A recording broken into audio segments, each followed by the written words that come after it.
Okay, once again we are back with another edition of our Klub Outside Q&A Round-up series. Now as always, Kubo takes and answers a variety of questions directly from fans over on his personal Q&A platform, and then we try to dissect those answers right here on the channel and see if there's anything of value to be found. Because a lot of the time, Kubo's comments are a mix of light-hearted chatter and fluff, but sometimes we are given real, genuine insight into the story and world of Bleach that for whatever reason simply wasn't found in the original material.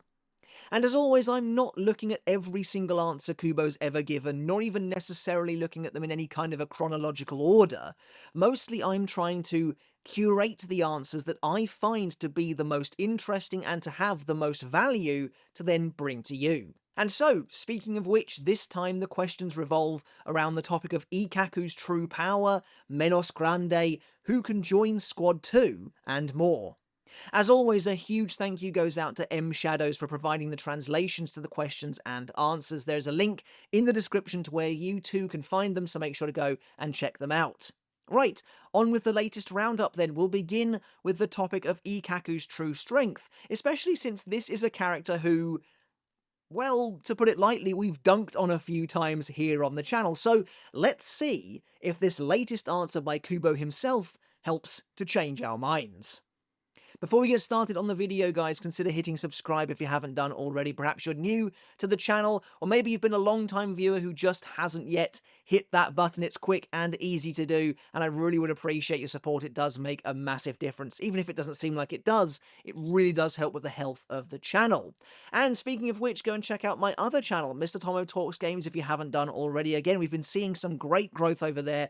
A massive thank you to each and every one of you who are new subscribers to that channel. Again, it is making a world of difference, so thank you all so very much. Just for supporting me over here on YouTube in general, it is greatly appreciated. So it's kind of odd that we have another question pertaining to the Gente Rein, the limiter applied to Shinigami when they enter the real world, so soon after the one regarding Ishin during his battle with White from 20 years ago, but here we are.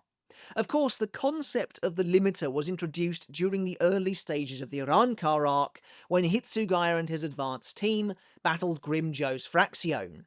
Now, despite Grimjo's Fraction being, for the most part, fairly low-level Rancor, they were absolutely dominating the Shinigami, with even Hitsugaya himself forced onto the back foot despite using his bankai. All in all, it was designed, of course, to make the Rancor appear to be an enormous threat, with even their foot soldiers apparently capable of toppling the Soul Society's most powerful warriors.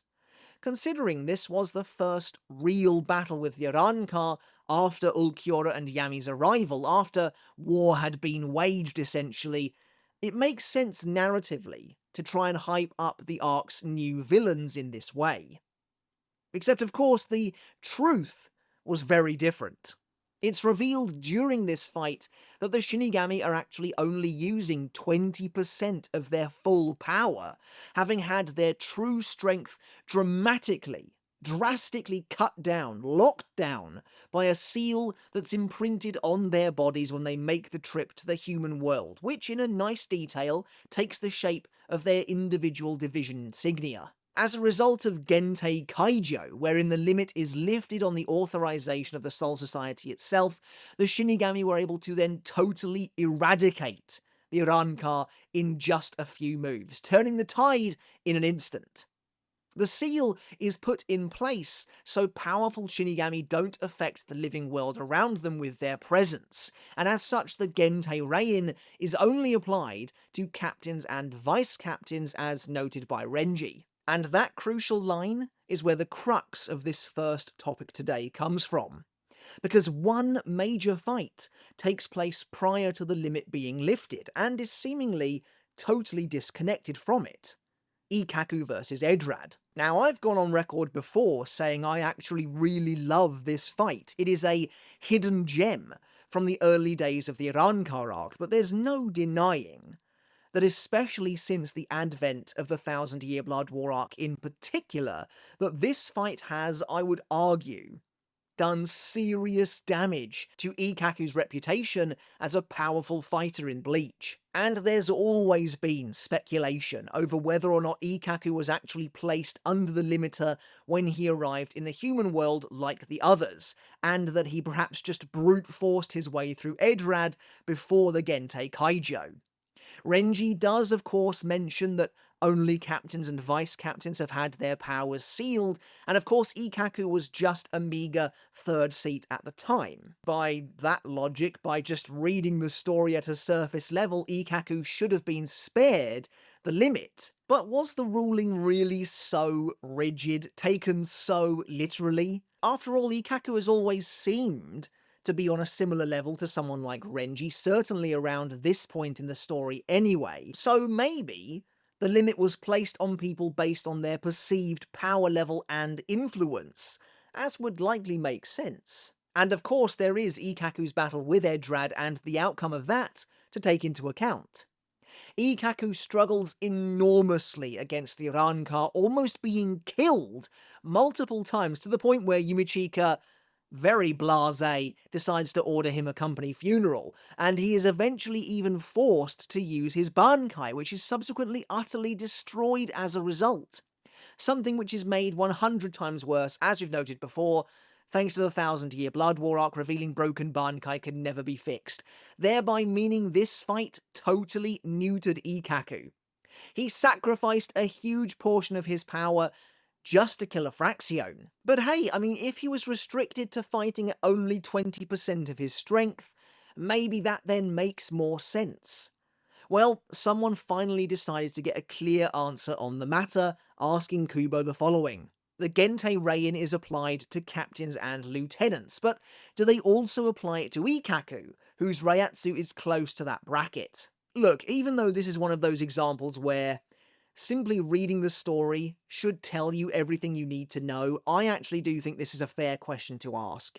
And Kubo replies as such, saying, "It's a bureaucratic procedure, so it only includes precisely up to lieutenants, up until the final chapter of the main story." So that final bit is worded a little weirdly, and we'll get to that, but yes, this is hard confirmation that poor old Ikkaku was in fact fighting at full power, meaning he really did have to give his all to kill Edrad. Perhaps Edrad was just considerably more powerful than the majority of Grimmjow's Fraxione, perhaps not. We'll never really know. All we know is that it cost Ikkaku everything to kill this Fraxione, and this fight therefore continues to make him look pretty bad. Despite the fact that, again, I really love the fight. I like Kubo's answer, though, that the Gentei Rein process is a bureaucratic one, likely litigated by the Central 46, covered in red tape, and it makes sense that they would stick to their hard and fast rules. I can imagine them thinking, if we say the limit is placed only on captains and vice-captains, then that has to be it. That's final. It doesn't matter how powerful anyone else is. Which does seem a little silly, considering it is, ostensibly, for the protection of the human world, but also I can imagine the Central 46 caring much more about saving face and being seen to stick to their guns over the safety of the human world, to be totally honest. Or maybe this is an example of the Central 46 just simply flat out not believing that anyone who isn't a captain or a vice-captain could even be that powerful because the system works so rigidly. But yeah, this does unfortunately mean that Ikkaku was giving it his absolute all when he was being smacked around by Edrad's Resurrection, when he was almost killed, and yes, when he used bankai, and said bankai was demolished. To be honest, the main thing I'm taking away from this is that maybe Ikkaku just isn't that strong. And I know that sounds kind of blasphemous to say of one of the 11th Division's most fearsome fighters, but maybe it's true? At least in the Urankar arc anyway. This is the same guy who loses to Poe as well later on in the arc, and the implication there is that he lost because he wasn't willing to reveal his bankai, but I've got to be honest, I always figured, and this could be totally wrong to be fair, but I always figured Baragon's Fraxione was simply meant to be stronger than Grimmjow's. So, knowing what we do, especially considering Ikkaku's bankai was actually broken by this point, I don't think he really stood a chance against Poe, bankai or not. And then also, regarding the final part of that question, like I said, it is worded a little weirdly. It makes it sound like the way the Gente Rain is applied changes at the end of the story, but in actuality, and spoilers here, I guess, for the end of the Thousand Year Blood War arc, I think it's just referring to the fact that Ikkaku is promoted to vice captain at the end of the Thousand Year Blood War arc, meaning he would now fall under the Gente Rain restrictions. And actually, moving into the Hell chapter, I assume the vice captains are all under the limiter during that chapter, since they are in the human world. For example, when Xyloporo reappears and seemingly overwhelms Renji, I'm assuming that Renji is only allowed to use 20% of his power. That, and he's trying to protect Ichika at the time, are maybe why Xyloporo seems to get one up on him. But there's actually one other element to this discussion that I wanted to look at as well, because there is actually another fight that takes place prior to the Gente Kaijo, though it's over so fast that I think people tend to forget about it. And of course that's Rukia versus D-Roy. Now, Rukia essentially kills D-Roy in a single hit, and considering she's not officially a vice captain yet, she isn't under the restrictions of the limiter. But I mean, she's definitely at least vice captain level already by this point in the story, even though she's only just got her powers back. After all, in, what is it, a few days? She'll later go on to kill an Espada. So that's pretty impressive, way more impressive than anything Ikkaku manages. And so of course, comparisons between the two end up being made. Look, at least sticking to this initial battle, I think Rukia taking out D-Roy with her full power so easily is interesting because it almost gives us a sneak preview of how things are going to go down with specifically Renji and Rangiku once their limiters have been lifted. With Rukia, you've basically got another vice captain running around, but with access to 100% of her power. So it makes sense that she would be around the level of Renji and Rangiku, capable of wiping out the Arrancar that easily. But then where does that leave Ikkaku? Well, again, look, it's noted even by the other members of Grimjo's Fraction that D-Roy is particularly weak by their standards, and apparently even begged them to bring him along. So perhaps Rukia wiping him out immediately is less impressive than first thought. Ultimately, all of this leads me to believe that, yeah, while Ikkaku is maybe not as strong as first thought, perhaps on the flip side, Edrad really is that powerful after all. Interestingly though, there is one last little additional wrinkle to this whole thing, and that's when Soi Fon is talking to Omaida about the Gente Rain in the Fate Karakura Town arc, when Omaida is wondering why they can't just release the limit, and Soi Fon reveals they've already got it released, essentially. She reveals to him that the Gente Rain is automatically placed onto captains when they pass through the Senkaimon, and presumably that applies to vice captains as well. So when Kubo mentions that it's a bureaucratic procedure, is he specifically referring to what was presumably legislation to make it so that only captains and vice captains are automatically imprinted with the seal? Because otherwise, how does this automatic seal work? How does it know who is a captain, who is a vice captain, and who isn't? Unless it's somehow using, like, facial recognition, it kind of feels to me like the only way the limiter would be able to be automatically applied would be by measuring spiritual pressure. At which point, how can someone like Ikkaku not qualify? How can someone like Rukia not qualify for, a vice captain seal? So that, I feel like, muddies the waters even more, potentially. Unless, and we're getting really into the weeds now, we're getting really deep into the lore of the Gente Rain, which is kind of weird. Unless when someone is promoted to the position of vice captain or captain, they then have to go maybe to the 12th division or something. That seems to me like the only way. They have to have their spiritual pressure analysed, and then that is fed into this whole limit system. And presumably it's very unlikely for someone to get demoted out of that position. I don't know, it's all kind of weird to me. The fact that Soi Fon reveals that it is an automatic procedure does make things, frankly, even stranger. But like I said, it's just a small additional wrinkle to consider. Anyway, moving on, I think we could probably get through the rest of these topics relatively quickly, to be honest, at least in comparison, because most of the following topics are kind of just fun facts, interesting lore tidbits that are cool to know, so let's take a look. Someone asked Kubo the following question regarding the second division, which reads, is it possible that in the same way a Squad 2 seated officer can double as an Onmitsukido executive, someone who entered the Onmitsukido and got promoted could also double as a Squad 2 seated officer? It's kind of a wordy question, even if I paraphrased it slightly, but it's basically asking if someone can start out in the Onmitsukido and then become a member of Squad 2, as is the case in reverse. And Kubo simply replied, it is. Soi Fon is like that. This is the sort of small detail that is easy to forget, I think, but yes, Soi Fon was first and foremost a member of the Onmitsukido. That's where she got her start in the Gotei 13. While the Onmitsukido and the Second Division are technically two separate entities, these days they are essentially one and the same, thanks specifically to Yoruichi's influence. Ever since the start of the Onmitsukido, the head of the Shihoin clan has ruled as director, and once Yoruichi became captain of the Second Division while director of the Onmitsukido, she effectively merged the two together, filling out the top spots of the individual branches of the Onmitsukido with members of the division.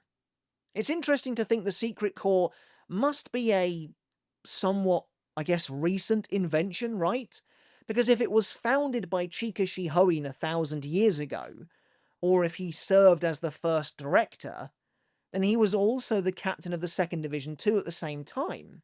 Unless he purposefully just tried to keep the two as separate entities early on. But yeah, Soi Fon is a member of a lower-ranked noble house, essentially a branch house, an affiliate house of the Shihoin clan, and as Soi Fon herself recollects, her family was a family of assassins and executioners.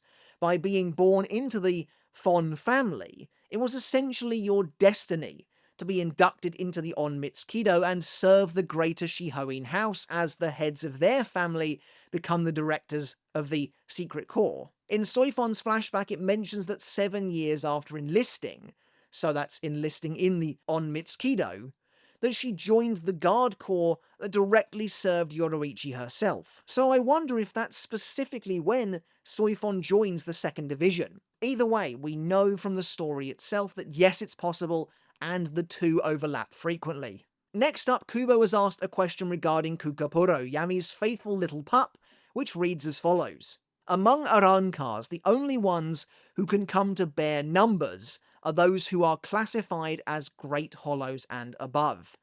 So, does this mean that Kukapurro, due to being Arankar number 35, is a Great Hollow? To which Kubo simply replied, yes. And to be fair, I mean, there isn't really much more that he needed to add. Now, I believe M. Shadows later clarified that here, Great Hollow simply means Menos or Menos Grande, which makes sense. But this is kind of interesting, though again, fairly obvious when you consider that Kukapurro does, I guess, look like an Arankar.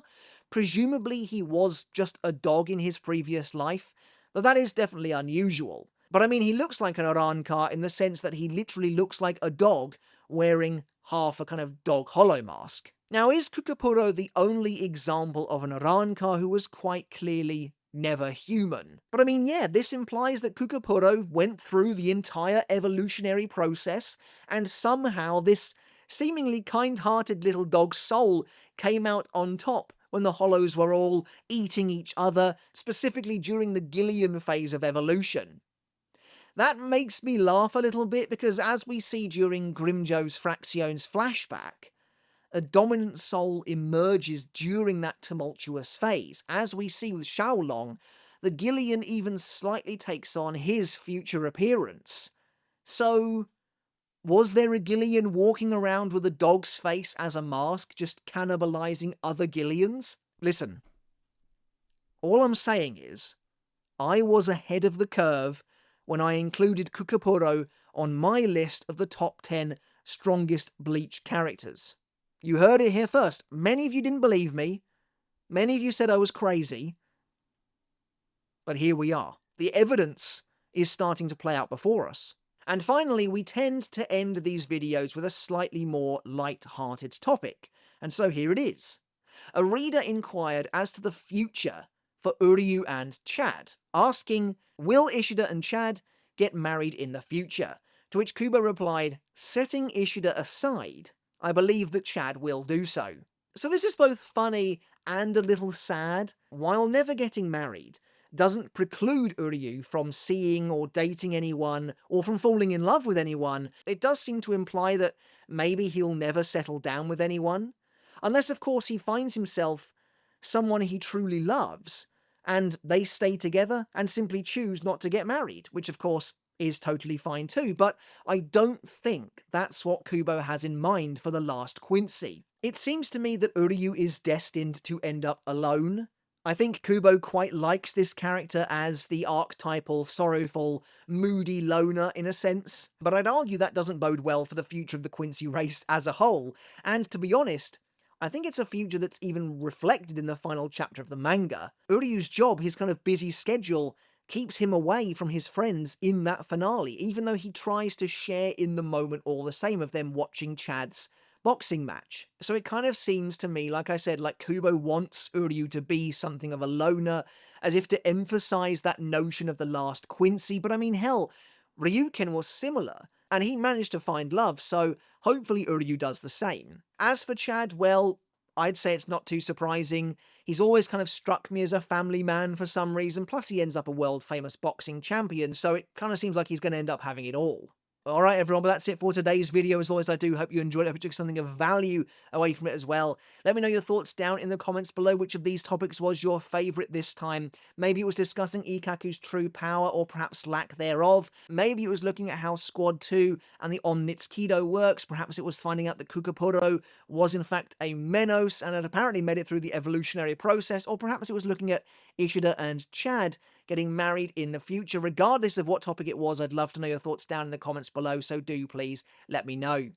Alright everyone, once again, consider hitting subscribe if you haven't done already. It does make a massive difference. Also, consider checking out my other channel, Mr. Tomo Talks Games, if you want to help support that one grow as well. Again, we are growing nicely over there, and I think a big thank you has to go out to each and every single one of you who has just recently subscribed over there. It does make, as I've said before, a massive difference, so thank you so very much. And of course, a huge thank you goes out to my wonderful Patreon supporters. We've had a couple of new ones over there recently as well, and each of you is so appreciated. It does mean the absolute world to me. YouTube is testing all sorts of nonsense at the moment, like AI age verification. The future of YouTube, I've got to be honest, for creators, I think is maybe looking a little on thin ice, to be totally honest. So your support outside of the YouTube framework has honestly never been more important. So thank you all so very much for that as well. It does mean just the absolute world to me that you like my content enough to consider supporting me in that way, so thank you all so very much. Alright everyone, once again, thank you so very much for watching. Until next time, I'll catch you later, and I'll see you then.